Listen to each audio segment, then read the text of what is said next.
All right, we are live. This is the Shillan and Duffy show on the Sherdog YouTube page. I am your host, better known as world famous, Netflix famous, and joining me as always is the man that I will interrupt just to get on that Netflix documentary.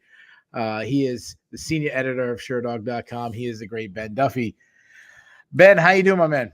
Hey, I'm doing really well. I remembered to unmute my mic this time. We are, of course, famous.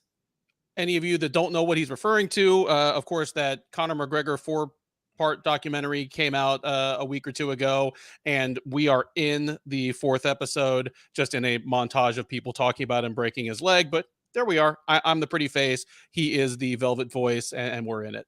Famous. Do you think we'll win? What do they get? What award you get for a documentary? Is it like a like an Oscar or what? Fucking nothing is what we'll get. I've already been working on my speech, thanking the Academy and thanking Ben and I'm just gonna get a T-shirt printed that says "Who the fuck is this guy?" That's all. That's all I want out of it. Shout out to everybody in the chat. Already chatting up. We are recapping UFC Vegas 73. 73. It's Dern versus Hill versus Dern. If you're watching live, you're not in the chat, shame on you. Get in there. We have like the best community there is. We're like a Peloton group. We're all just so positive towards each other. And so all right, let's get right into it. I think this could probably be a shorter show than normal because we said beforehand, probably the worst show on paper. But let's do this. When we say on paper, obviously that doesn't, automatically mean it's going to suck actual action. I thought it was a pretty good card. So let's do this. Let's go right to the grade. Okay. What'd you grade this? Give this one a B. Yeah. It outperformed how I thought it was going to be. Like, we already knew that and by the way, in the chat, please give this card a grade, by the standards of a free fight night. It was already pretty low stakes in terms of divisional relevance. And then once we knew that this was not a title eliminator, or not even close, we knew that Yan Xiaonan was not going to get the next title shot. So we already know that Lemos is up next at strawweight. Yan might be after that. The winner of this was still pretty far back down the line. But no, the fights delivered for the most part. Even the fights that I expected to be horrible were generally better than expected. A few surprises, a couple of knockout of the year contenders. Yeah, I'll give it a B. Yeah, I agree. I shout out to everyone in the chat who's given their letter grade, except for Big Marcel 24 goes at 8 out of 10. Obviously, the European doesn't know how to grade. Yeah. That, of course, is Mr. Marcel Dorf. If you don't follow him, what the hell are you even doing? 8 out of 10 on Twitter. That would be a B, my man. That'd be a B. That's that's what we call a B here. Elijah Grant goes with an A. I think I'm a little tougher on grading because as a host of a show, I'm always trying to think of what to talk about. And this didn't leave a lot to talk about. So that's why I'm probably going more like a B- than, an A. As far as action wise, yeah, it was a lot of fun. I mean, even the main event, the main event was a one-sided shellacking, but I was entertained the whole time. And obviously, I'm referring to the main event of Mackenzie Dern versus Angela Hill, where Mackenzie Dern won a unanimous decision. The scorecards, I think it was 49-43 on a scorecard. There was a 49-43 and two 49-44s. So one judge gave two judges gave two 10-8 rounds to Mackenzie Dern, and the other judge gave 3 10-8 rounds to Mackenzie Dern. Yeah, I probably gave I'm assuming the first, the third, and the fifth as 10-8s. Well, no, I mean the first round I thought Hill won. It was set 2 through 5. Or no, sorry. Dern won the first round. Yeah, all right, yeah. Okay, I was gonna say because I went 10-8 round that round for Dern. So yeah, the second round I think you're talking of is the round that most people gave to Hill. That was the one where it was in the clinch a lot. Yeah. Nothing really happened. She kind of controlled a little bit. I went first, third, and I went first and third for 10-8s. I didn't give the fifth round a 10-8. I did think about it, but I like these scores. I thought the judges' scorecards were pretty good tonight. All right, now I'm going to be the one that kind of throws a wet blanket on a, if not beatdown of the year, at least beatdown of the month candidate. One of the most dominant performances of Dern's career. I'm going to be the one to kind of tap the brakes here. The things that are wrong with Mackenzie Dern's game, the things that, in my mind at least, have really prevented her from making a serious title run so far are still there, man. Like,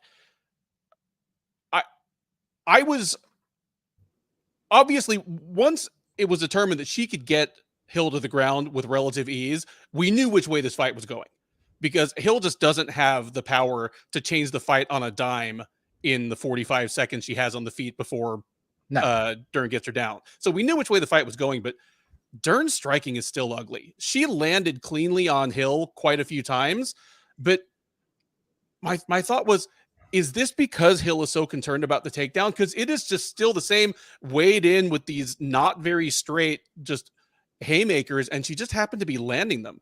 She was landing them a lot and hurting. I think of her striking more of as like a Randy Couture, where he's not going to be teaching striking classes at Extreme Couture, and he's not, when you're looking up how to be a better MMA striker, you're not going to look up Randy Couture, but it was always effective because of the threat of takedown, the way he moved. I thought this was the best striking performance of Dern's career. Obviously not saying much there, but the power I believe in. Like, she hurt Hill multiple times. Oh, Hill's eye was lumped up by the end of the first round, and it was not from anything that happened on the ground. She clocked her on the feet. Like, that's what I'm saying. I'm like, I'm almost mad at myself. I'm like, why am I trying to detract from the best performance of Dern's career? Like, was I expecting her to come out and suddenly look like Joanna Jędrzejczyk? I don't know. I guess from here, obviously, at some point in the next few minutes, we'll talk about what should be next for these women. If I'm a Dern booster, like if I had some sort of personal investment in Dern doing as well as possible, I would be happy right now that she's probably at least 2 more wins away from a title shot. Oh yeah, absolutely. Absolutely. So some things I'd go back to her striking. Besides, being aggressive, getting in Hill's face, I like the meanness. Like, she was thrown with bad intentions. It wasn't seem like before. It seems like she's always thrown to just kind of do something in between the spaces as she's trying to close the distance. No, I really believe she was trying to win by knockout. She was trying to hurt her. She's always had this fearless attitude with her striking, which is a bad thing. But that weight class, in fairness, is the weight class that you kind of can be. Right. There's not many people in the division who's going to put you out with a shot. I mean, Jessica Andrade, stop, and that's it. Well, I think Weili could. Okay, yeah. Jessica Andrade, Weili Zhang are the people that we've seen. Yeah, Amanda Lemos could. I think Rose, and it's just, my point is, it's not heavyweight, right? It's not even women's bantam. It's not even women's bantamweight. Yeah, so that's yeah. So, but obviously, the lower you get the weight class, the less power, the less likely it gets to knockout. My biggest concern with Mackenzie Dern, why I don't see her as a champion, is it just goes, and I hate doing this because I feel like I say this all the time about jiu-jitsu people, and I don't want to be a broken record, and I want to be like, oh, you come from a wrestling background, so you're always so biased to the wrestlers, which I know I am. Is her lack of wrestling. I mean, how is it that a multi-time BJJ world champion doesn't understand the basic, like, balance when you go for like a judo hip toss? Okay, this is a good point. She managed to get Hill down in, if not every round, 4 rounds out of 5, and she did the headlock throw a couple times, and did the headlock throw and did not get it on first try. I mean, she had the one where Hill was still basically draped across her back, and if things had gone just a little differently, all of a sudden Hill has Dern's back, and obviously she's going to let her go at that point and get up. But Dern made it work just on Hill not having the presence of mind to defend better, and Dern just being very, very strong. But yeah, her wrestling is still super ugly. And at this point, the question is, will it ever improve at this point? And if it doesn't, will it be a stumbling block, as she's probably going to take on top 7 or 8, if not top 5 fighters in her next couple fights, like until she loses again? Yeah, so there's a lot of questions. So I think her wrestling style is definitely more judo style. And if you've ever seen how how judo is scored, or just seen judo practice, they get the big mat on you, make the big throws and everything, and it's okay to roll through. They get points, and I could correct me wrong. I could be wrong, because I definitely don't. I've done some judo, but I've never competed in judo, and definitely not that's what I follow. But from my understanding is you get points for the initiation of the throw if they can get them all the way going through. Even if you roll through, it doesn't matter. So that's what it kind of seems like to me. While in wrestling, especially like a folk style wrestling, you don't get points for the throw. You get points for the takedown. So you need to control. Your opponent can actually get points for the throw if you miss it, like Hill ending up on top and everything, if that was a straight wrestling match. Now, so that is concerning. The one positive I'll say, if when you go across the division, go down the list of all the people, who's the dominant wrestler? There isn't one. There isn't one like in at strawweight. Yeah. Yeah, who's the best wrestler in the division, or the top 15 or whatever. Carla Esparza. Like, she's good. She's good. Yeah. I'm not dogging her. I mean, the real answer is Tatiana Suarez, but she's she's up at 125. Yeah, she's up at 125, and who knows when she'll fight again. But no, I mean, hell, Lupi Godinez might be in the top 3 in that division, and her wrestling just isn't that good. Yeah. Yeah, she actually wrestled. Yeah. Yeah, that's my point. So, Weili's a good wrestler, generally speaking, but she's not super overpowering. Rose Namajunas, same thing. Like, they're good wrestlers, hard to take down, but they're not. My point is, so I do think that she could grow enough in the wrestling to be one of the best wrestlers in that division, because I don't think the level, like, she's at a level 2 in wrestling, and the best in the division is at a level 4. So it's not. Yeah. I think a good thing for her. I mean, I know I think Perlo's done a really good job with her striking, but if she could break up her camp, spend half the camp in a really wrestling heavy school, a Team Alpha Male and AKA, maybe look up Henry Cejudo and train with him or something like that. You know what? She's divorced now. She's single. Yep. She's a very attractive young lady. Go to Team Alpha Male. Yeah, what about, like, go to the next, like, big, hey, Final X is next month in Newark. Vito Ruggiero might be single, or Thomas Gilman, or I mean, I don't know who's not that kind of matchmaking. No, oh my God, no. We're thinking of the most obvious person. Go hook up with Bo Nickel.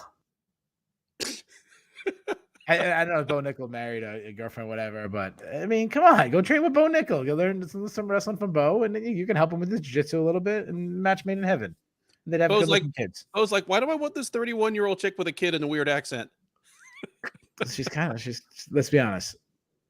All right, if you're a woman, turn this part off, or just if you're not watching live, just fast forward for 2 minutes. Ben, let's be honest. There ain't a single guy in here who gives a damn about that. Oh, the chat has exploded. Everyone, yeah. Like, like half the people in our chat, like, are already in her DMs right now. Like, yeah. Bass, how's your wrestling? Let's find out. You good wrestler, Bass? We'll hook her up with Bass. There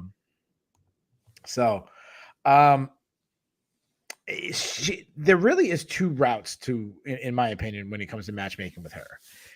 And she called out the one avenue. The one avenue is when you look at the top fighters in the division, she's either fought them recently, they're pregnant. Like, I think Carlos Esparza is pregnant. I know Tisha Torres is like She might go to birth tonight from the photos I've seen. And she's fought a lot of these top ones. It really leaves Rose Namajunas. Like she called for Rose Namajunas. It's Rose Namajunas, or you go, you know what? You beat Angela Hill. Maybe you fight someone the same level as Angela Hill or some. And that's kind of where I'm going. I'm going with. I'm going to give you another person, maybe someone with a name value, and so the person I came up with. And I would put this either at a fight night main event or maybe like a pay-per-view opener. I go with a girl who's on a 3-fight winning streak, who's got a little bit of a name. Fought tonight, Karolina Kovacevic.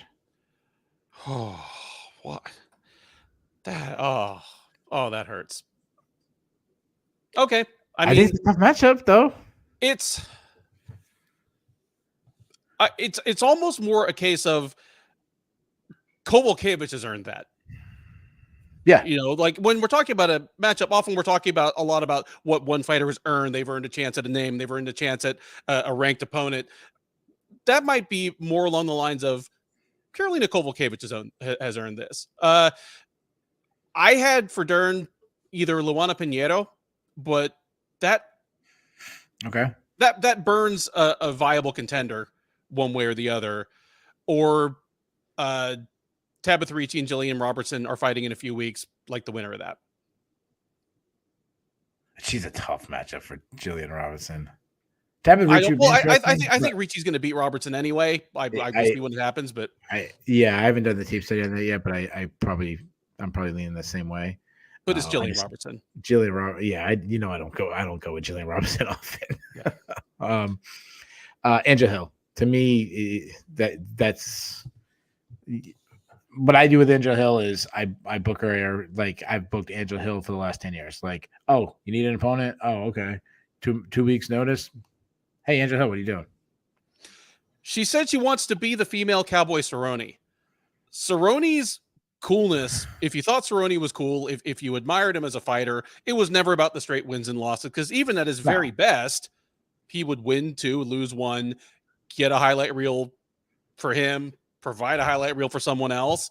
But yeah, it was the anyone, anytime, anywhere. I like that just fine. For Hill, I say either give her someone that's going to give her a fun striking battle, like Marina Rodriguez is coming off 2 losses as well, so neither of them needs to be anywhere near a rising contender. Just let them duke it out. It'll be a fun Muay Thai battle. Or give her like the loser of Ricci versus Robertson. Okay. I changed my mind. I'm going to use her name value. And the one thing we've said on the preview show about Angela Hill, and I still believe this is true, you beat Angela Hill, you're good. Yep. Like and if we think you're good and you don't beat Angela Hill, you're the next tier down. And if you barely beat Angela Hill, okay, you're pretty good. If you trash Angela Hill, you aren't ready to move on to bigger things. And Dern trashed Angela Hill tonight. Yeah, I'm gonna go with someone who trashed someone tonight just to see how good she is. I'm gonna play Angela Hill against Natalia Silva. That works for me, because that even right now, lumped the hell up with some ice on her face, headed she might not be headed to the hospital. If they said that to Hill, she's like, okay, sure. I just picture Angela Hill right now drinking a beer.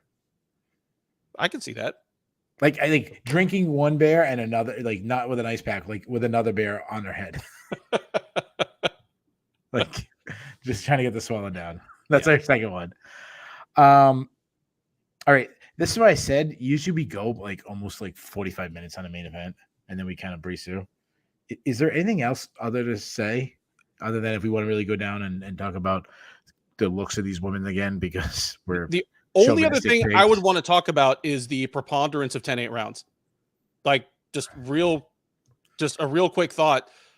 A judge giving 3 10-8 rounds in that fight, that's pretty surprising. Like we've had some wide swings in the judging guidelines and then in what the judges actually do. I checked with a friend of mine that took the reffing and judging course last summer with me and is actually working as a ref and judge now. And yeah, it's supposed to be statistically about 5% of rounds are 10-8 rounds. At least 5% of rounds should be 10-8. Should be okay. Yeah.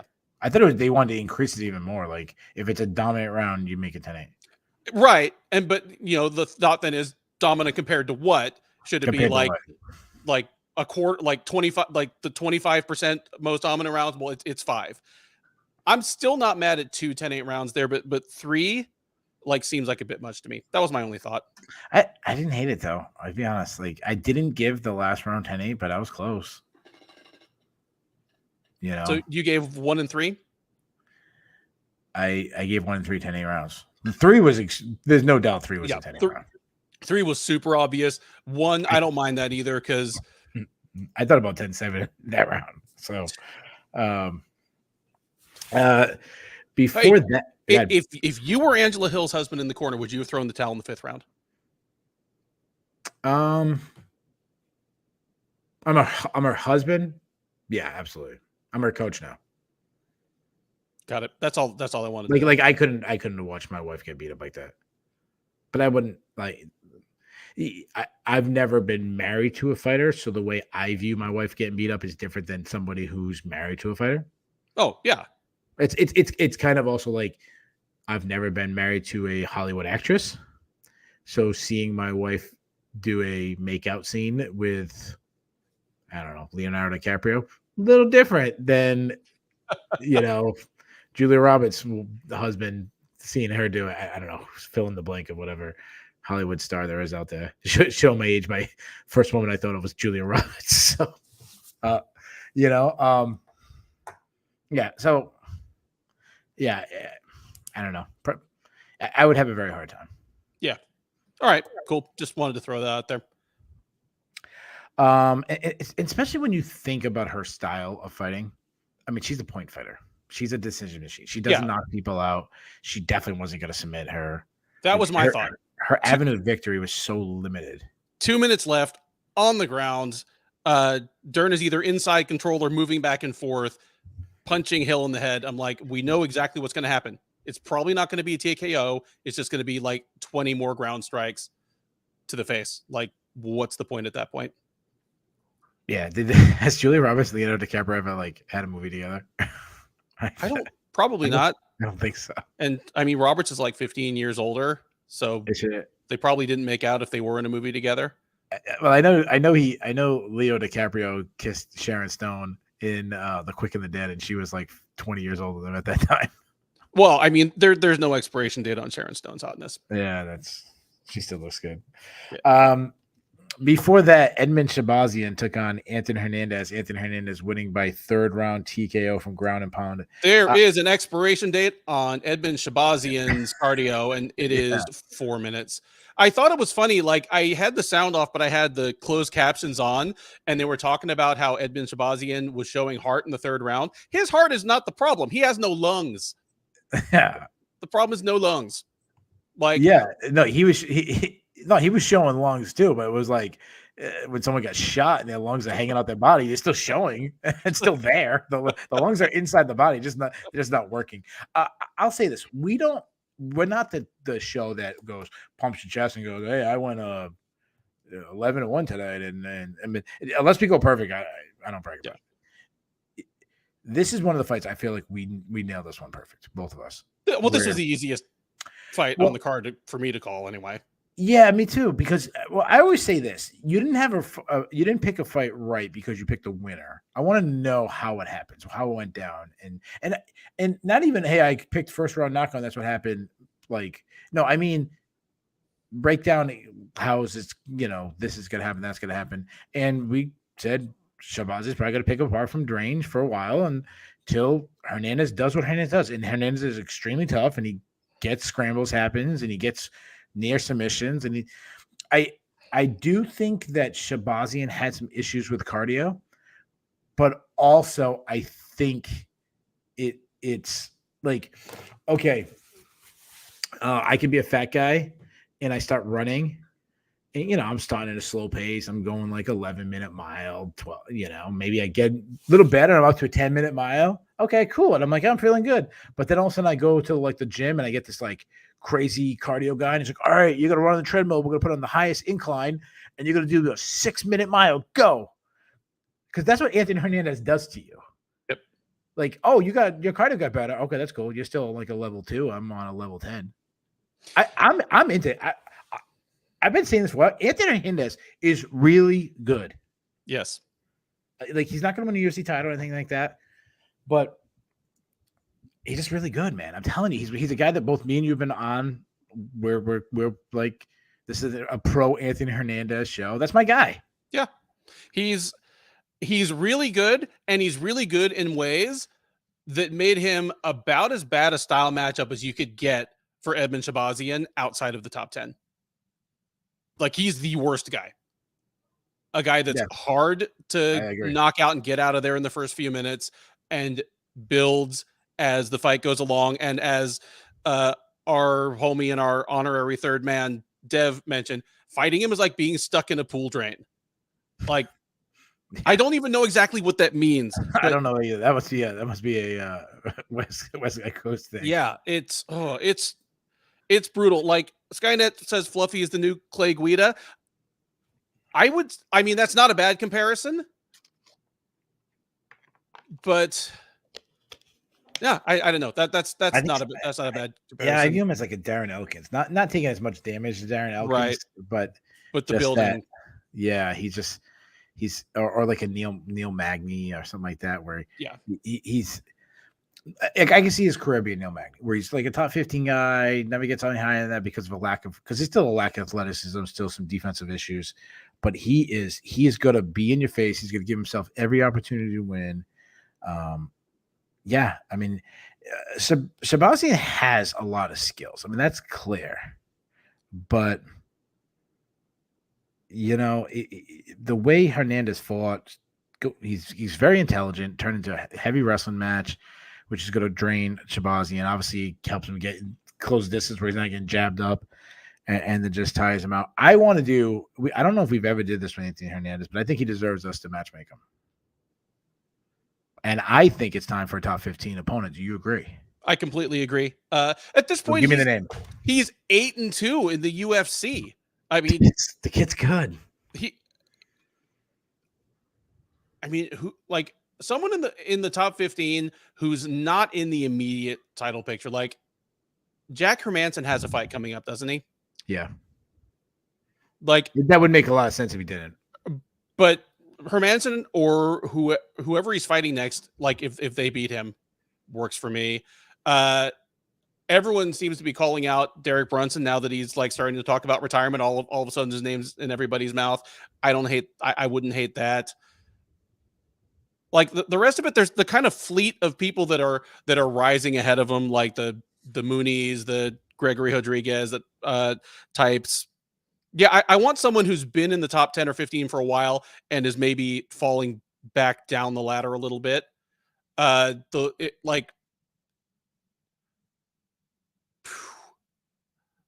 Costa, if he loses, or maybe yeah, he's not. The only issue with Paulo Costa is he's always hard to get to the table. So who knows? But he has a. I mean, he has a fight now, but it's not until like July, isn't it? Yeah, August. He's fighting in Boston. Oh, so yeah. Then forget August. You're talking about the turnaround earliest, and with Costa, you're probably talking January, February. Considering that Hernandez is not a huge 185er, and he's obviously always in really good shape. Like, why don't you just tell him, dude, stay under 200 pounds, and we'll give you a call if any of these top 10 matchups lose somebody. Yeah, actually, I don't mind that idea at all. Like, that's actually not a bad idea at all. Ooh. Brendan Allen's our number 13 185er. They already fought once on the regionals before they both got to the UFC. Maybe do so I'm going higher than all you guys. I'm going with a middleweight that's coming off a loss. You said, hey, Hernandez is a small guy for the division, which you're absolutely right. So I'm going with who Skynet just said. I'm going with one of the biggest dudes in the division. I'm going with Roman Dolidze. I mean, Anthony Hernandez has already beaten Rodolfo Vieira, who's the only guy that's remotely as jacked as Dolidze in that kind of range there. So I like it. Good call, Skynet. Yeah, I want to go. Juicex asked a question. He says, do we think that Hernandez will be ranked this week. Now, I'm not sure if he's talking about UFC rankings or Sherdog rankings. So we'll put Sherdog because obviously it's a little harder to get in the Sherdog rankings because we rank one championship fighters, Bellator, but it's the worldwide. It's not UFC rankings. So let's just go by the UFC rankings.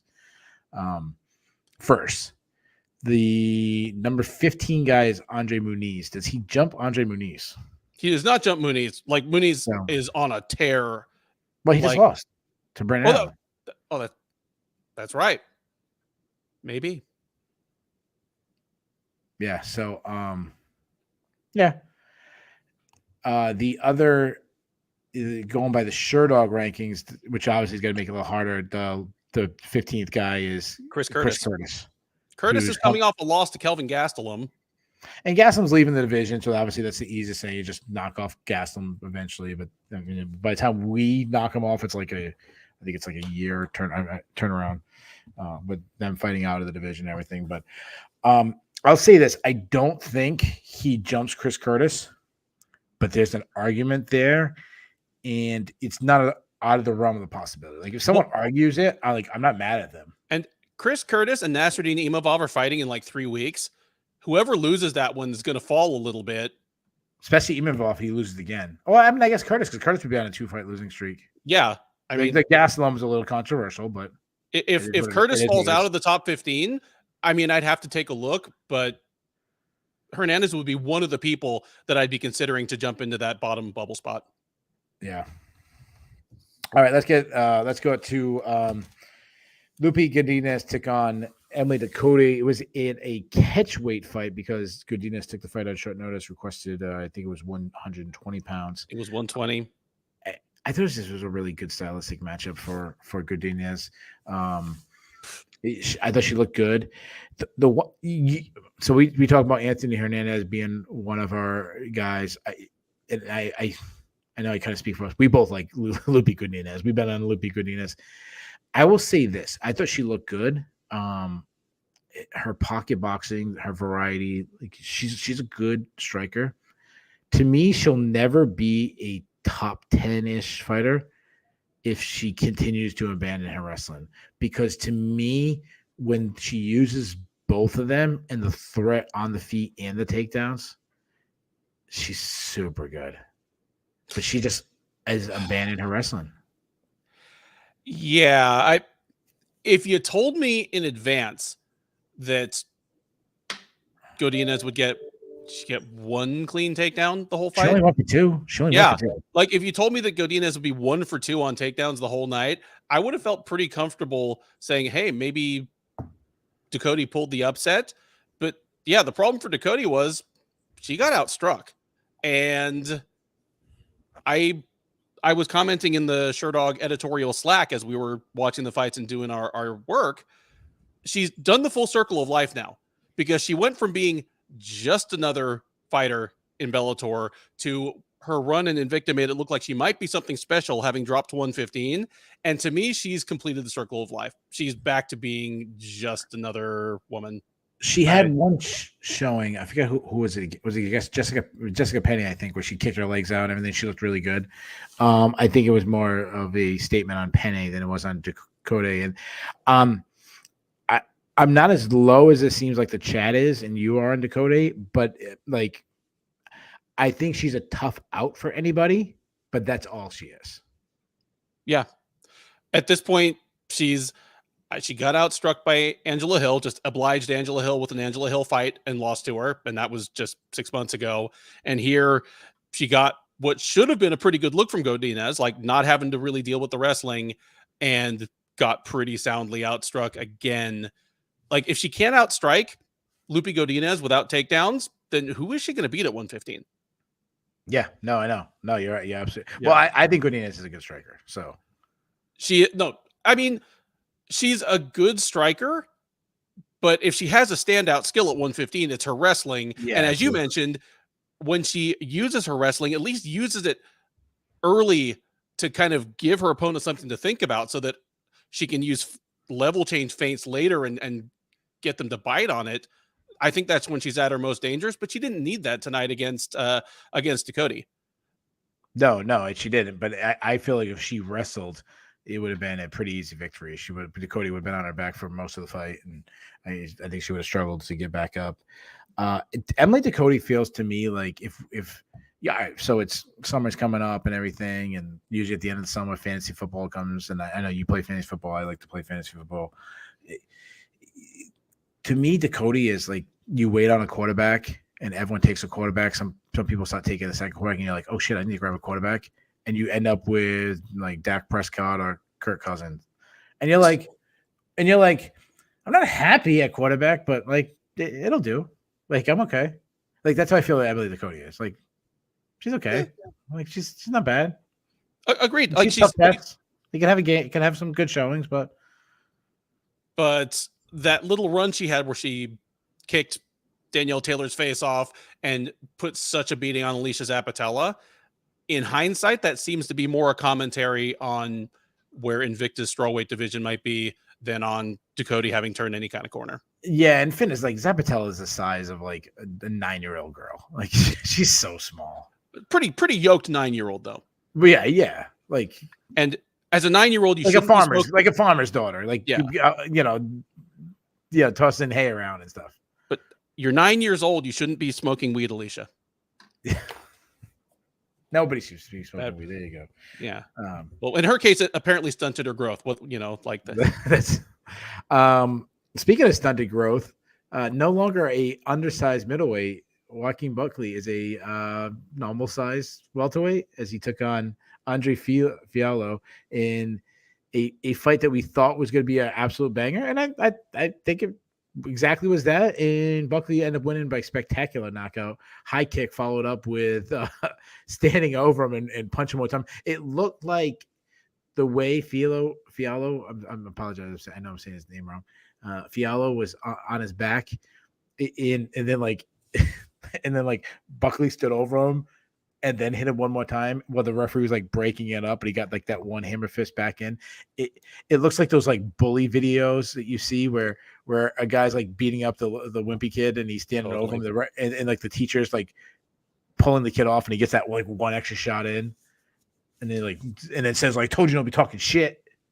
Yeah, no, very much so. Agreed here, but at the same time, Kerry Hatley is a veteran ref. And he's bigger than either of those guys. When the fight is over, the ref, you put your hands on the attacking fighter, not the defending fighter. Put both hands on the chest of Buckley, and then you wave it off. Like, you don't just kind of interpose yourself there, because then Buckley's going to move around you and plunk him again. And I mean, when you watch the replay of it in the knowledge of what happened, you're like, well, that's a cheap shot. That was unnecessary. But how many times have we seen Dean just kind of stand halfway in there and then look like he wandered into the wrong bathroom? Does that like fake stop? Yeah. Yeah. So like, I get where you're coming from on that one, Jade, but at the same time, it's hard to blame Buckley. I said going in that these might be the two hardest, like, one-shot punchers in the division. The difference is Buckley's an even harder puncher than Fiallo, and Buckley's got those kicks. Yeah, he's got a kicking game. He also has a wrestling game. Beautiful Fiallo is strictly a boxer. And Buckley at 170, I like him a lot better at 170. Usually, I'm not one of these guys. I don't like guys cutting weight. I do believe like they're fine going up, but he's short. He's even short for like some welterweight compared to some welterweights. But he's not giving up reach. And the way he fights in spurts where he wants to like sit back outside, and then spurt in to the pocket, land some shots, and then get back out. I think that works better because obviously, generally speaking, not always true, but generally speaking, the range of a middleweight is going to be longer than the range of a welterweight. I think his wrestling is so underrated. Didn't have the best control in the first takedown, but the second one, just blasted right through. He looks really good. Beautiful KO. He's a fun guy. Guys are matchmaking him versus Ian Gary. I don't like that, but I feel like Ian Gary's already past that. But Just another fun guy in a fantastic division. Agreed. Fun guy in a fantastic division, and as long as he keeps providing highlights like this and not going on like 5-fight losing streaks, he's going to be around for a while. He's 29 years old. On some level, I think he's still improving. I don't think he's static yet. Like he has the same basic tool set that he had 5 years ago, but I think he's getting better at putting the pieces together. I mean, he had some beautiful takedowns, and I agree his control wasn't great, but control shouldn't be the point. If I'm Joaquin Buckley's coaches, and now he's moved to Murcielago MMA. Joaquin Murcielago is definitely on the rise, but all I want from Buckley is shoot a couple of unexpected double legs in the first couple minutes of this fight, take him down hard, give him something to think about, because that's going to set up your knockout punches later. Absolutely. Get him to drop his hands every time you bob. Yeah. I'm showing him Randleman versus Crow Cop 1 on a loop. Yeah. And I agree. This is what you can do when a world-class kickboxer is scared of your takedowns. It's like when you have a fast pitcher and you lead off with a changeup, and they're like, the kid gets over there, they're like, oh man, this is a fast pitcher. They throw the changeup, like, oh wow, you weren't ready for that. And they're like, oh, I'm not that fast. And you gear up, and then all of a sudden the fastball comes, blows by, and you're like, oh shit, like, I like Buckley. I think he looks good. One thing I do have to put out there though is we have to start questioning Fiallo's chin. I mean, he's been knocked down 3 straight fights, so let's not get too excited about Buckley with a knockout, because he might have had the right opponent too. One other thing.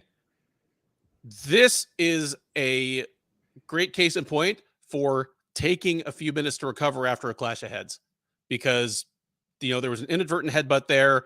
Fiallo was just like, I want to get back in there. If he's still a little dinged, I mean, maybe that's a kick from Buckley that would have knocked out an elephant, but Fiallo isn't helping his chances by rushing back in there after getting his bell rung. Yeah, no, I think that's a really good point. With those, we'll never know. Yeah. Before that, delighted to be wrong.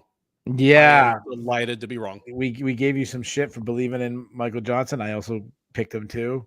It was like, that X you brought in, and they're gonna be different this time, and then everything's going great. You just had the best day of your life. And then you look and you find out they're actually married or something. Johnson looked good. He really did. He was. And I'm talking about Michael Johnson versus Carlos Diego Ferreira. Carlos Diego Ferreira won by second round KO. Absolute perfect shot. I mean, Johnson, he was looking good. He was pulling him into his punches. He was quicker than him. Nice straight shots. He just kept digging down to the body, and Carlos Diego Ferreira just sidestepped one shot, went over the top with a perfectly placed right hand and put him out. Beautiful. If you haven't seen the knockout, Johnson was out on his feet before he even hit the ground. And hit the ground full tonic, clonic brain stem, like toes pointed, legs crossed. It's about as knocked out as you will see anybody in the UFC this year. I don't know if it'll be the knockout of the year, but Michael Johnson is the most knocked out dude of the year, for sure. He was out. A couple people saying that's the same way that Josh Emmett knocked out Johnson. I agree, but Johnson's chin at 145 and 155 are two different things. At 155, he had been generally durable and defensively sound. This was the last thing I expected in this fight. After the first round, I was feeling good about the Johnson pick. You mentioned he'd been pulling Ferreira into his punches. He pancaked a couple of takedowns, just laughable, just kind of threw Ferreira past him like a matador with the red cape. Like Johnson was almost laughing, but man, beautiful knockout by Diego Ferreira. Good stuff, man. Yeah, no, good win for him. Any belief in Carlos Diego Ferreira? Because he wasn't looking good at all until he landed a perfect shot. I don't feel better about him. To me, this is more about Michael Johnson than about Carlos Diego Ferreira. it would have been the perfect time to retire in the cage. Yeah, that's true. Because what are you going to do with him next? He can't take too much of a step back because he had been losing to top 10, if not top 5 guys. They bump him down to a guy at Johnson that's like borderline top 15, and he sleeps him. So he's getting the top 10 guy next. Like, yeah. And Alan McDonald did make a point. So many Johnson fights where he's winning until he loses. That's a very good point. Yeah, how we didn't mention that. Shame on us. Good job, Alan. Before that, Mahashate took on, and I'm going to butcher the Russian name, Vaslav Borishev, winning by second round TKO. He's a brilliant striker. He really is. I love what he was doing. There was some kind of, I think it was a poke in the eye, and there was slice. Like he was fighting with one eye closed, and to me, he still looked brilliant. I love the way he mixes up the speed of his punches. Yep. He looks like I mean, not to use another reference again, but I'll change this point. He looks like a point guard playing. When a point guard will like drive one way at a certain speed, then all of a sudden he'll go faster. Like that's what he does with the striking. Like he throws at one speed, and then next time he throws at a different speed, and his opponents aren't ready. I love that he also mixes up like touching, like jab, jab, jab, and then like slip that power shot, slip this power shot. He looks brilliant. All that I'm gonna say, he did stop a takedown from Mahashate, which was really good to see. I mean, not that Mahashate has really been known for his grappling, but Bursov wasn't stopping takedowns from anybody. I will feel better about him if he gets booked against a wrestler who's looking to wrestle him and he's stopping takedowns. Then I'll feel really good about him.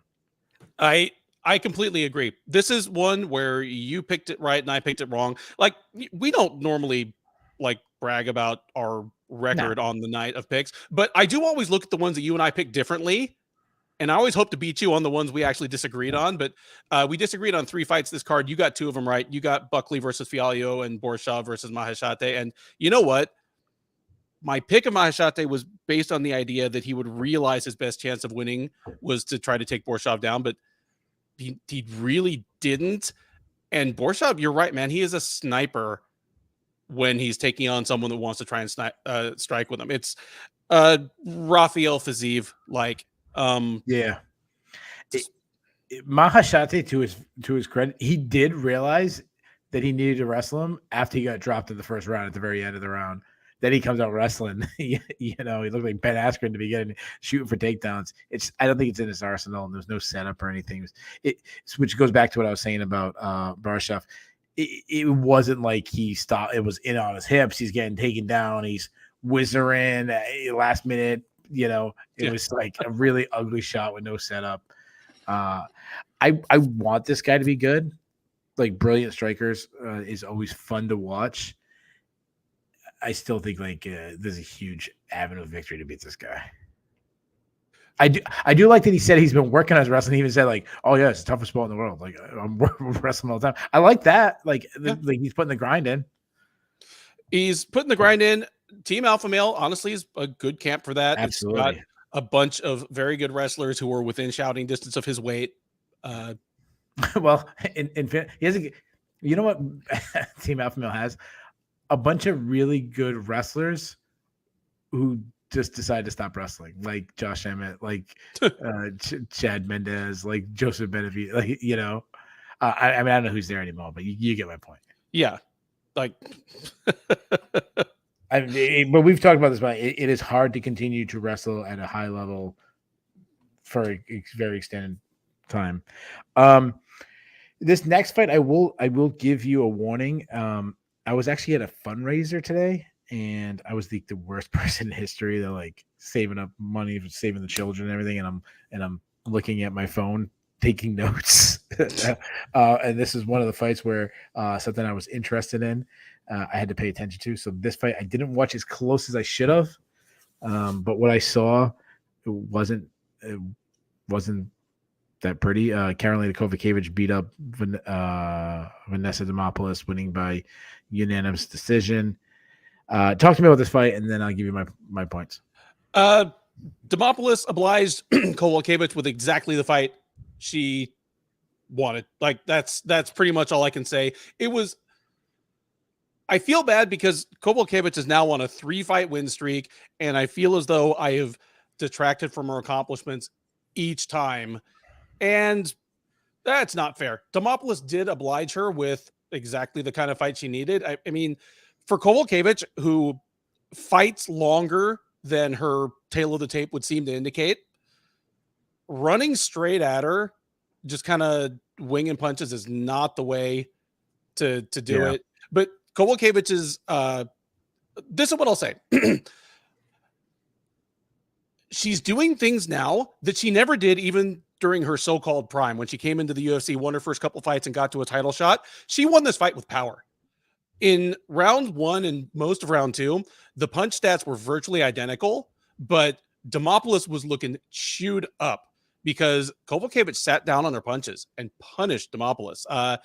She's developing power, and she's developing a bit of a mean streak that reminds me of when Roxanne Modafferi first came back to the United States in like 2013 or 2014. Because I mean, she spent the first chunk of her career in Japan, like training nowhere or dropping in at like, you know, with like Hiroyuki Abe or whatever. She came back to the US, got it at Syndicate with just a steady, you know, set of training partners, and she developed a little bit of power, developed like actually threw strikes on the ground like she wanted to hurt the other person. That's what this reminded me of, because Kowalkiewicz had Demopoulos on the ground and was actually throwing strikes with mean intent. It reminded me of what Dern did an hour or two later, where just Yeah, I Dern think that's hitting fair. harder and looking meaner. I think that's Yeah, fair.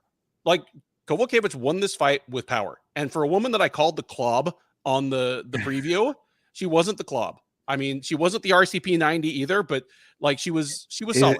Is it like the next version of the game where they like they listened to the crowd's complaints and made it a little more They powerful? unnerfed the clob. Yeah, that's exactly what it is. At 37, I I I still don't think she has a feasible path back to another title shot. I even in a division that's as wide open as strawweight, but man, she's on a 3-fight win streak. You just suggested she fight Mackenzie Dern. Like Yeah. she's far more relevant than I would have expected her to be in the, you know, first half of 2023. Yeah, when you go back to like the Jessica Penne fight where she got submitted quickly by Jessica Penne, which obviously hasn't aged well at all. I mean, I was done with her. Like I might Yeah. have had her on the cut list. Like it's okay, it's time to be done with her. She's not the same fighter she was.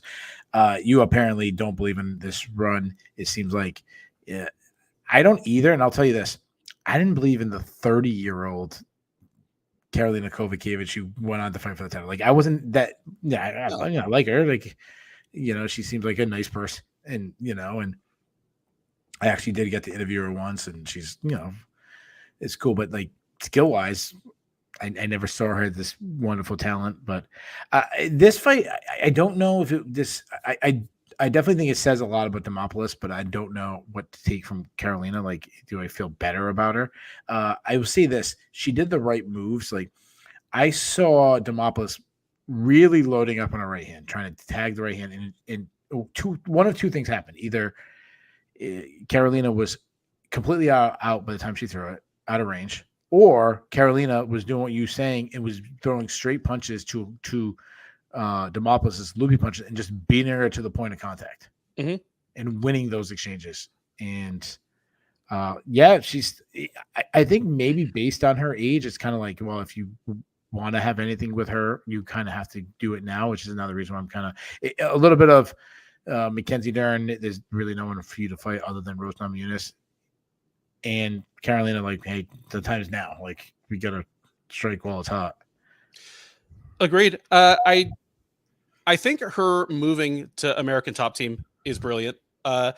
She had ever since she came back, you know, on the tail end of that losing streak, she had been training with like Fit Fabric Shark Top Team, which is based in Poland. I mean, it was more or less. I feel like it was more or less a clothing deal for her, like an endorsement deal. I think ATT is a much better place for her, and whatever potential she has left at 37 with as many fights as she has, I think she's best served by being like at a big American team. Yeah, I agree. I mean, obviously they have so many coaches. I mean, you obviously Mike Thomas Brown and Steve Bonko and And uh, and but generally speaking, they're kind of like the three-headed team. You're either a Mike Brown fighter, a Conan Silveira fighter, or a Pahom Pena fighter. She's with Pahompa, yeah, but and yeah. yeah, and that's He's a really underrated coach. You see him in the corner, and that's Marcos D'Amato Parapumpa, or how do you yeah, say? yeah. He's just you see him like cornering a lot of really good fighters. He's fantastic, and it's easy to overlook him because the other two main corner guys are Brown, who's a familiar face if you're Sure. a MMA fan, and then Conan Silveira, who cuts a very distinctive figure as this Yeah. giant dude. You know, yeah. Yeah, absolutely. So obviously that's obviously probably the top team in the world. I see what you did there. Yeah, yeah, I didn't do that on purpose, but so that was a really bad call for me. And the other really bad call, I think, is my two worst calls of the night. Orion Kosi, one of those ones when I saw him on weigh-in day, immediately I said, "Oh man, like this is not gonna be good." He missed weight, and then Gilbert Urbina looked fantastic, and the way I thought he was brilliant. Like the way he fought. I like that, you see a guy looked, not only did he miss weight, but he looked depleted. You target his body and you wrestle a lot. Like that's a good way to drain him. And I'll say this, Kosi, to his credit, is trying to be more reserved, trying to, conserve his energy, not like blow a load right away. And I'm kind of saying, you know what? I think fighting that way, you're actually limiting your chance of winning because you're still going to get tired and you didn't have that explosion where maybe you can, get the guy out there early. I think you'll back to where you just come out swinging and banging and because this control just getting picked apart. Like he looked terrible tonight. He did, and it makes me wonder, and more than wonder, I strongly suspect that rib injury that precipitated the end of the fight happened 3 or 4 weeks ago. Just Could have. for him to come in and miss weight, not look as fit as he did in his last fight. Ike Valley Flag, former UFC fighter, good follow on Twitter. Follow Ike if you don't already. He commented, he was like, he looks like a guy that's carrying a couple pounds he should have lost in camp and tried to make up for it with the water cut and didn't make it. Oh, that and a guy like that would understand that more than most people would. Sure, but that kind of clicked for me. So I wouldn't be surprised if he was nursing some sort of injury that made it tough for him to do his road work late in camp. Could have, and I don't want to take anything away from Gilbert Brennan. I think Gilbert Brennan looked fantastic. Like, I'm not, jumping on the Gilbert Urbina bandwagon, but his stock rises a little bit in my eyes. He's already the best Urbina brother. Yeah, and Orion is supposed to be the best Kosi brother, so that's not not saying much for Louis Kosi. We can't put it off any longer. Let's get to it. Wasn't as bad of a fight that we thought it was. Went to decision. Ilir Latifi lost a split decision to Rodrigo Nascimento. I'm going to say something. Agree or disagree with me. It wasn't very fun, but it was somewhat entertaining. The way Rodrigo Nascimento fought Ilir Latifi, if you're a bigger heavyweight, fight that exact way. And what I mean by that is he took no threat of losing because all he did was throw straight shots. Don't throw a lot of power shots. So you're not loading up. You're not giving an opening for a takedown and just kind of pot shot his way in sprawl. And the way Latifi really has to get get you down is you got to get under, a looping hook or something like that. Then you grab, a snatch single or something. If a lot of bigger, the guys who are much bigger than Ilir Latifi, which is almost everyone a heavyweight, if they just do that, throw straight shots down the pipe, I think they're going to win. I completely agree. And having said that, even though he lost, I felt pretty good about what Latifi did. This is the first time, at least since he moved up to heavyweight, and maybe longer than that, maybe his last couple fights at light heavyweight, where he came in with an actual game plan, where I could tell what he was trying to do other than figure out what his opponent was trying to do and stop it. Like he came in, started throwing a lot of low kicks with purpose, actually was trying to walk Nascimento into the fence. Like, he had a game plan. I said on the preview that he offers nothing at heavyweight other than to try to nullify his opponent, and he proved me wrong. He actually tried to do something. It didn't work. And the single leg he shot in the third round, that's the fastest I've seen him move in 5 years. Like, he shot from too far out. He couldn't finish it. Yeah. I think Latifi just doesn't have the physical tools anymore. He might have a moment, a spurt like he did, but overall for 15 minutes, I just don't think he has the physical tools. I feel like he has a very end of career Andre Arlovski feel to him, where he's still intelligent enough and he's still just a veteran enough and tough enough where he can hang in fights. Like even a fight like this, where I thought it was an easy first, third round for Nascimento. I didn't see the 2 rounds for Latifi, but. Because of that, because he's a 40-year-old who's been around for the game, he can, I don't know, put himself in a situation where he can pull out a victory, even though he was clearly outclassed.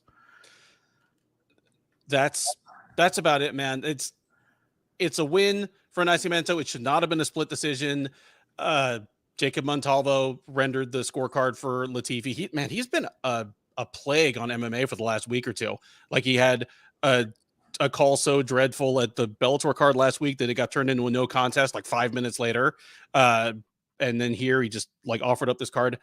I like him, and I think he's one of the only people that is reffing and judging at any kind of decent level, but it's been a bad week or two for him. Oof, bad night, Montalvo. You went mute. Sorry. Marcus Musa said he grabbed a snack during this fight. I think Nascimento did too. It's so funny to see a fighter eating between rounds. Yeah, poor Big Marcel said he planned a bathroom break during this fight because Big Marcel's from Europe, so the bathroom is still, you got to go outside to the outhouse. Wow. Just kidding. I love Big Marcel. He's the best dude. He's the absolute best. He can take me teasing him. Before that, Chase Hooper took on Nick Fury, winning by unanimous decision. I want to ask you, I'm not trying to joke. I'm not trying to bag at a guy. Well, obviously I'm going to bag at a guy, but is Nick Fury the worst pound for pound fighter in the UFC right now? If not, who is? Wow, that's a great question. And leave females out because you can't. Men and females, so not count females. Worst male, because you can't compare men and female. The worst male pound for pound fighter in the world. In the UFC. He's the worst one I can think of. And you know what? Everyone else in the conversation is from New England Cartel too. He's got L. Your boy. My boy is no longer on UFC roster. I mean, he'll be back, I'm sure. They'll need to get like Patty Pimlo to win or something, and they'll ask him if he can make 155. But Tyson Chartier has become the new king of getting fighters who don't belong to fights in the UFC. Yeah. He's got his connections and good for him. I mean, obviously he's had success with a lot. Rob Font and Calvin Kattar. It sounds like a dig, but he's established himself enough that he's on the speed dial. It's really bad when Chase Hooper beats the brakes off of you. Now, I know someone, I apologize for not having the name here. Someone in the preview kind of gave us a little shit on Chase Hooper, kind of saying that he's better than we gave him credit for.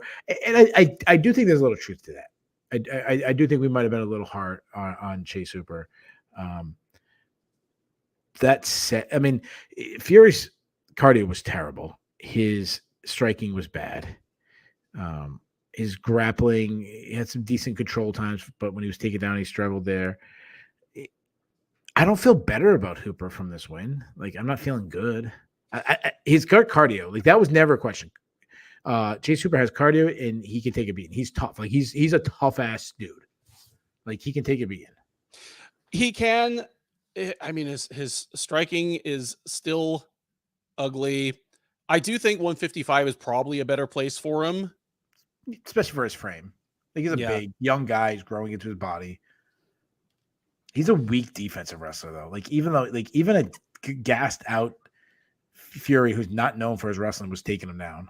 I Yeah. know he wants to grapple, but I'm saying he's like, you're not talking about an NCAA wrestler. No.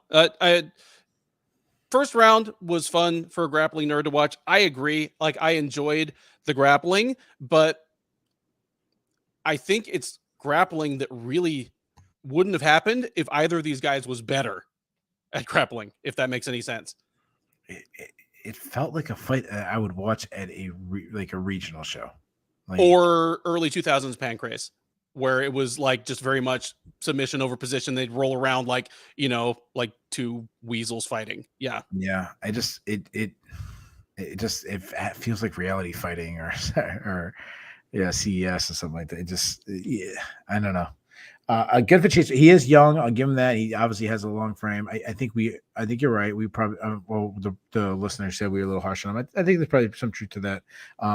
But there's a good chance I'm not picking him next fight. Braxton Smith. That J-Sax wins. Yeah, no. I think someone else. I was going to mention somebody else mentioned Braxton Smith too. Yeah, I forgot who it is. Somebody else in the chat. Oh, John Butterfield mentioned Braxton. Yeah. I feel like we should almost move heavyweight in the same category when I say don't mention women, because like heavyweights is a different species themselves too. But it might be Braxton Smith. Good call by John Butterfield and Juicex. Before that, Natalia Silva took on Victoria Leonardo. The question was not would Natalia Silva win, but the big question we had on the preview is could Victoria Leonardo make it to I think the 1.5 rounds to the over. No, she got the breaks. She knocked her tits off. Like that's she Natalia Silva looks fantastic. She looks incredible. She does, and she's stepping right into a division that is as flush with up and coming young outstanding prospects as any division in the UFC right now. I mean, we talk about welterweight having this fleet of people moving up. Heavyweight has had a youth movement in the last 3 or 4 years, but women's flyweight is ridiculous. The people that are just kind of in a holding pattern, the Manon Fior, the Natalia Silva now, Erin Blanchfield, that are just kind of like ripping their way up the rankings. I hope that, well, I mean, Shevchenko's dethroned now, but yeah. This is what I kind of hoped would happen a year or two ago, but now it's happening. And this looked like a pain knockout. Know what I mean? Leonardo was never senseless. Like that first, the kick to the temple. I'm not a doctor, but that looked like Randy versus Rico, where it's a broken orbital and all of a sudden, out, this hurts, I'm done. Well, did you see her lip? Dana White tweeted out a picture of her lip. Oh, her lip, like the corner of her lip was like, it looked like it just completely overreamed. Yeah, a little bit of that.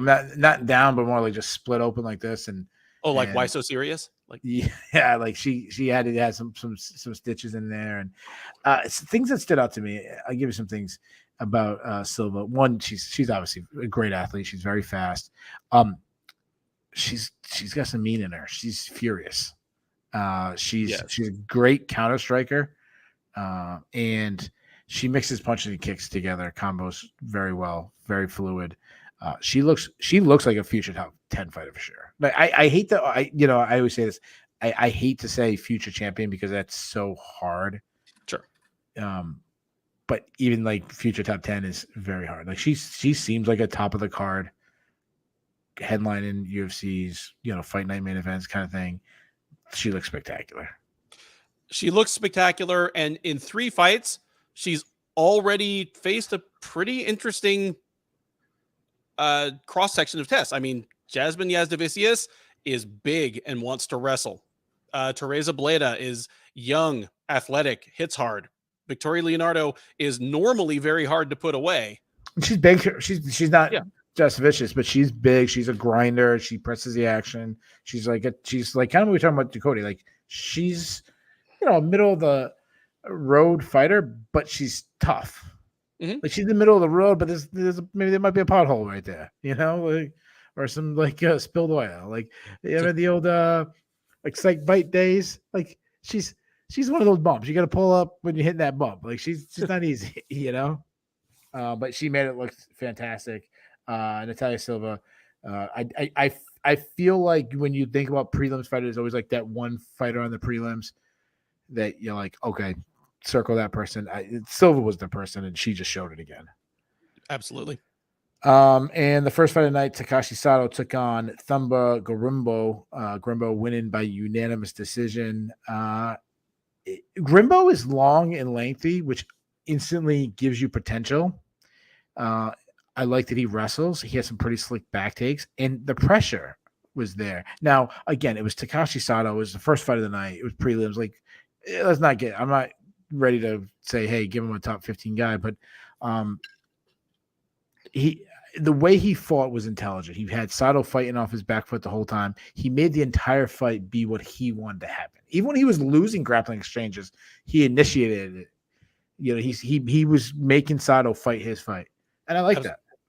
Absolutely.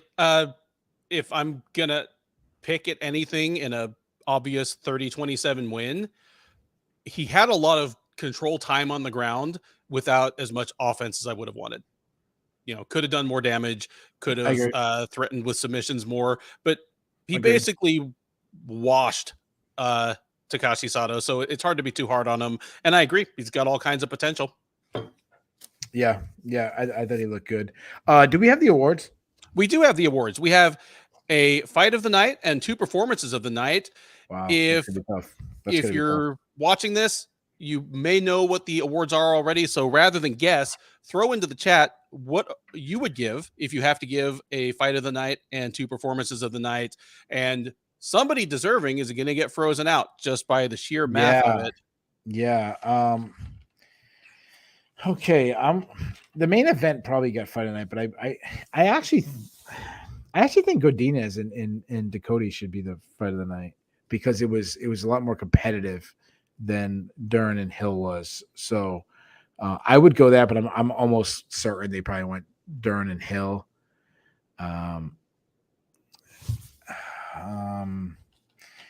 In 2 performance bonuses. Shoot, this is tough. There's a lot of people had some spectacular. Probably Buckley and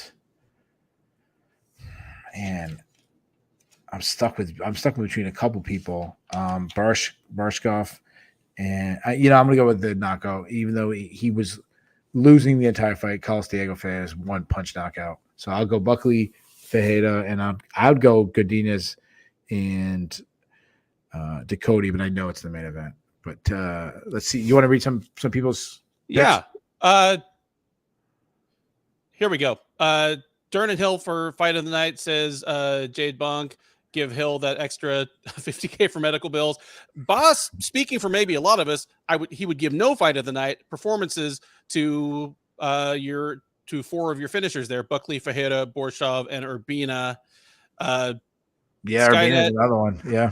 Skynet talking about giving performance bonuses to Diego Fajeda and Joaquin Buckley. Alan McDonald, Buckley and Fajeda performances of the night. Fight of the night is probably the main, even though it was one-sided.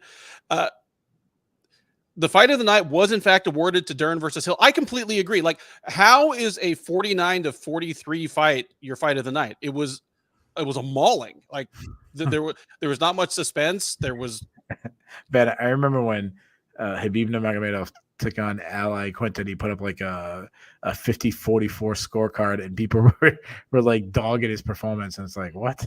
Yeah, anyway, I don't know. I also, if I had to give a fight of the night, I'd give it to Godinez versus Dakota because it was the most competitive fight of the night, probably. Or I mean, I guess the heavyweight fight was more competitive, but added in the actual action that took place, like balancing it with the action. Yeah, I would go Dakota and Godinez. Your performances of the night actually went to Slava Borshov and Diego Fajeda. Joaquin Buckley frozen out despite a nasty head kick knockout. But hey, hopefully he got a little something informally. We don't know, but it's hard to argue against the two that got it. I mean, Yeah, well, we'll get to dude seriously. There might be a reason why Buckley didn't get the performance bonus when we get to my dude seriously. yeah. All right. So you went with which performances would you have given? I'm with Boss. I wouldn't have given a fight of the night at all. There didn't Oh need to yeah, be a no. fight of the night. I would give your performances of the night to Joaquin Buckley, Diego Ferreira, Slava Borshov, and probably I actually might give it to Anthony Hernandez. Like I thought he just because it's Yeah. not finish of the night, it's performance of the night, and he Yeah, fought yeah. brilliantly. Yeah, no, I agree with that. I'm okay with Arena too. I definitely think that tonight should have been a 4 performances. Just like if there's time where we didn't have anything spectacular happen and we have two hell of a fights, why don't I go instead of going 4 performances, go with 2 fight of the nights? You know, Yeah. I know that's much more rare than the 4 performances, but yeah, I actually agree with you and Bass, and I think probably everyone agrees. Like there wasn't a barn burner fight where really deserved over some of those knockouts and some of those performances. You want to do the cut list? Sure. All right. So the cut list, if you never watched the show, is pretty self-explanatory. It's where both me and Ben say who the UFC should get rid of. We give them permission. If they're both on mine and Ben's list, then they're officially on the Shillan and Duffy show. We should probably keep track of this, of who who some. Shout out to somebody in the chat who wants to put that together. Starting from this point, you have to go back. Starting from this point, and we'll figure out who's still fighting the UFC that we say shouldn't be. I have 4. Oh, sorry, I have 3 for the colors. I have 4. Oh, Ben is the bad guy today, and I'm rarely the bad guy. So no, go with your first one. Takashi Sato. Yeah, Sato has lost 4 in a row, 5 of 6. That's kind of obvious. Yep. Victoria Leonardo. She has lost 3 of 4, and her only win is over Mandy Baum, who should have 0 wins in the UFC right now. I saved her. I saved her nice. because I'll tell you why. If you look who she's lost to studs. She has, but at the same time, maybe we're doing her a favor because when she loses, she gets her arm broken. She gets her face broken. Good point. Like she'd be like she can make the same amount of money she's making in the UFC fighting in Invicta. Yeah. Yeah, that's a good point. Nick Fiore is my next one. He's 0-2, and he's just not ready. Like, absolutely not. He's 25 years old. He was 6-0 when he joined the UFC. Go back, win some more fights in New England, show up on Contender Series 18 months from now. You got time. And the UFC is not going to cut him, but I don't see any reason to keep Edmund Shabazian around at this point. I would keep Edmund just because he won his fight right before this, and it also goes down to he still has only lost to studs, top guys. Even I think Anthony Hernandez is he might not be tough to think of, but that's not a bad loss. So he doesn't have a bad loss name wise. No, maybe performances like he might have lost badly, but the names aren't bad. If that makes sense. I don't remember who I said that about. He doesn't have any bad losses, even though Derek he's lost bad. Yeah, Derek Brunson. Derek Brunson. Yeah, he loses in the most spectacular way. Yeah, that's fine. He can stay. So the one I saved those 2. So you saved. I was throwing Andre Fiallo, 3 straight knockout losses. Oof. You know what? You're right. I'm convinced on that one, especially because the last 2 have been brutal. Yeah. Like you're right. All right, let's get to the Bulls and the Bears. The Bulls and the Bears are a stock market reference. You want to be on the Bulls list, that's stock going up. You don't want to be on the Bears list. We do it hockey style, 3, 2, 1. You want to keep it negative? Let's keep it negative. You want to go first? Or you want me to go first? I'm happy to go first. Okay, good. Okay. My Bear number 3, people who missed weight. It's tough when you miss weight and you win, because then the question is how much should it raise your stock. But if you miss weight and you lose and you look bad losing, that there's nothing for it, but your stock is down. That's Orion Kosi and Vanessa Demopoulos. Bear number 2, Michael Johnson. It's already established that Michael Johnson's going to win some, lose some. That's part of his charm. He's frustrating, but we haven't seen this in a while. He can win and lose some, but if this happens to him every other fight, he's not going to be very long for the UFC. I mean, we don't call him grizzled, yet we call Court McGee grizzled, and he was one season of tough before Johnson, and he's only 1 year older. Like, Johnson may just be in the final slide at this point. Oh, yeah.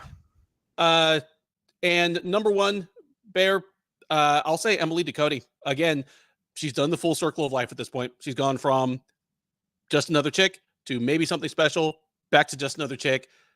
She's not on my cut list, but she's also not on my must-watch list for next time she fights. So those will be my 3 Bears. Yeah, I had the weight misters too, so I'll take that one. I don't know if his stock was high, but it can't be any lower. I'm gonna go with Nick Fury. Like, when you get beat up by Chase Sherman that bad, yeah. My other one, I'm gonna go with Angela Hill. She can't win the main event. She can't win against the top of the ranked people. She can't. She doesn't have a big win on her career. She's been around forever, but she doesn't have that oh yeah, that's the good one. Like, she's beaten B and C level fighter. She hasn't beaten an A level fighter. And I don't even know if Mackenzie Dern is an A level fighter, but just another. Just it is what it is. Like, Angela Hill. And my number one, I just added it right now on the fly, is Michael Johnson's ex-girlfriend. Did you get the dig Michael Johnson gave his ex-girlfriend? They said, "Hey, well, how come you win?" And he goes, "I'm not stressed because my ex-girlfriend, I don't have a girlfriend anymore." So,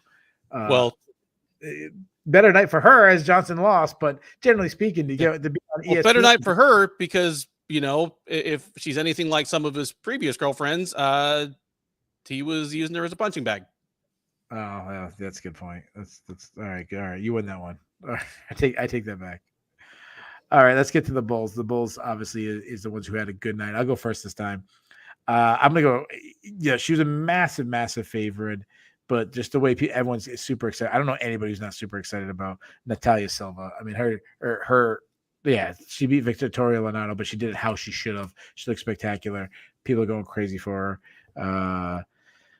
My number 2 is Karolina Kovacevic. I mean, another win. We were ready to bury her about, I don't know, a year ago, and now she's on a 3-fight winning streak, getting herself. I mean, she's not in a title mix or anything like that, but she keeps winning. And my number 1, I'm going to go with the fighter who won the co-main event, Anthony Hernandez. He's 4 wins in a row in the UFC. I'm calling for him to fight a top 15 guy. He looks tougher and tougher each fight. Those are my Bulls. Well, who's your Bulls? You know what? I agree with all of yours. All I will throw in to add to those, I'll add 2 more. Joaquin Buckley. Okay, yeah, he lanced a guy with a head kick. Joaquin Buckley is going to do that for as long as the UFC cares to keep him around. But he also made a successful transition back down to 170 pounds. And at least physically, he looked better there than he did even back in Bellator when he was trying to do this 4 years ago. He looks like he might have done it the right way. So that's a good sign, even beyond just getting a fantastic knockout. And I will add in Lupe Godinez. Angela Hill talked about it leading into this card where she wanted to be the female Cowboy Cerrone. Well, there's something to be said for Godinez again stepping in on short notice and winning in pretty one-sided fashion. It always helps when you step up on short notice and you win. At this point, I don't know if she's a future title contender, but maybe she's the next Cowboy Cerrone. Yeah. Which if we're talking about girlfriend and wife beaters, I would be really amiss to miss this one out. We didn't mention, in my opinion, and really you shouldn't debate this unless you've looked at NFL history, the greatest running back who's ever lived, Jim Brown. No one has ever dominated the world of NFL. I don't think it was the NFL back then. Football. No, it was the NFL. Yep. Was it still the NFL? Okay. Professional football like Jim Brown did. And not a single, don't mention Barry Sanders, don't mention Pete. Well, not like Jim Brown did. That said, you can be an all-time great running back. And obviously I'm mentioning him on this one because he was part of the original broadcast team for UFC 1. I think he's had a couple ones after that. I think he did like 2 or 3, or I forgot how many he went. But He's still a terrible human being. He actually visited my high school, won the state championship my senior year. He visited our high school. Part of his going around the country, part of his what am I looking for? Community service for I think he threw his wife out a window, I think, or something like that. Ooh. Yeah, he was not a good human being. Anyways, but I still want to see the guy die. Where was I? Oh, dude, seriously. I got two dude seriously. How many you got? Oh man. I think the one that occurred to me is the same one that you've got. So I'll let you go first. I'll let you know if I have anything. All right. So I got two, and they're gonna go for the same guy. I want to go with dude seriously towards Joaquin Buckley. Second thing he said was there's so much excitement for this card because everyone knew that Joaquin Buckley was on it, and then he said everyone showed up here to see me fight. Dude, you were in the Apex. There was like 20 people there, and we were talking about this being the worst card of paper. So I don't know what the hell you're talking about, but that wasn't even close to the worst thing that he said. Before that, he went straight Booker T on Hulk Hogan. If you guys got that reference, as he slipped with a word live on TV, and it started with an N. I'm sure you guys can figure out what I'm saying. Not good by Joaquin Buckley. Oh, I mean, it was one hell of a promo. Dude, and seriously, I mean, he drops the N-bomb, and neither of us is commenting on his right to say that in general, but bad look for a post-fight interview. Then brings up Logan Paul, not in the sense of talking shit about him, but like asking him for a sponsorship. That's not going to win him any points with his bosses at the UFC. Is that what he was doing? I couldn't understand what he was doing. Oh, okay. Like, yeah, it was a wild post-fight interview. I forget who said it, but I put it up there. Him just, 30C West, of course, is him talking about his fast food habits was killing me, man. I mean, I'm cool. I'm cool with that. Yeah. All right, let's what do we have left? We already did the grade. You know what? There's a big boxing match tonight, Ben, and I did put it in our details for the show, so I have to mention it. Loma versus Haney. Ben, who you got winning? Loma. Okay, I don't know jack shit about these two guys, but I have a friend named Eric Haney, and he can't fight, so I'll go with Loma. Who's your listener tonight? This is the toughest question. Who's your listener tonight? Oh, it was. I mean, 30C West made me laugh multiple times. Fantastic. Skynet came in breathing fire as usual. I'm going to give it to Ben Cooley. Like, low volume, but high power. He just waited, picked his spots, and knocked me out a few times. So Ben Cooley's my listener of the night. A lot of people gave me shit last week for giving Dominic shit about no nonsense, but apparently I shouldn't have spoke for the masses. I'm gonna go with somebody. I gotta find him. I gotta find his name, make sure I said it right. I mentioned him a couple of times in the broadcast. I don't know if I've ever made him the listener of the night, but he was great. I'm gonna go with John Butterfield.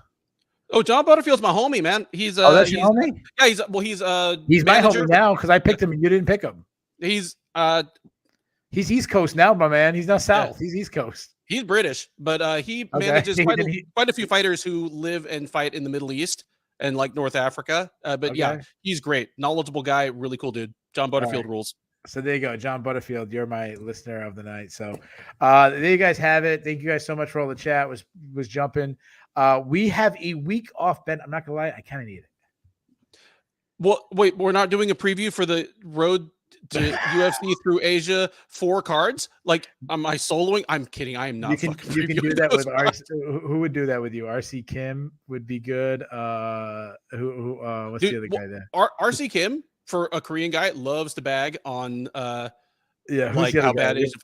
But I'll tell a quick story about that because Mark Climaco is fighting on one of these. Mark Climaco is Filipino American. I don't know why they're putting him through this.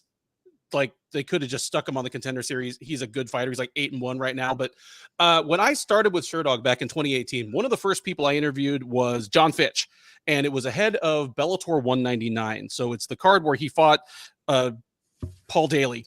Okay. And yeah, oh God, how can you forget that fight? Where Paul Daly's on the ground going boo, like booing his own fight, like the old I witch love lady Paul from Daly. The Princess Bride. Anyway, I love Paul Daly. I asked John if he felt old because he was like 40 at the time. And he said, I don't feel old. Like physically, I still feel like I'm in my early 20s some of the time. But on this card, again, Bellator 199, he's like, we got Mark Climaco fighting. I have a picture of me, Josh Thompson, and him when he was 8 years old and his parents brought him to some workout we did at AKA. And now he's at my gym and he's fighting on a card with me. So I guess I am old. So Yeah. I thought that was pretty funny. Oh, yeah. That's like when I always saw Kyle Dake wrestling at in junior high. And now he's got not only is he going for like Olympic gold and world championships, he's kind of like this is it for him. He's old. I'm like, oh my Lord. So all right, guys, thank you so much. We'll be back in 2 weeks. It's UFC Cara France versus Albazi, which is I'm shocked we have flyweights actually getting some respect and headlining card, but I'm not going to complain about that. So because we love our flyweights. So thank you so much and see you next time, guys.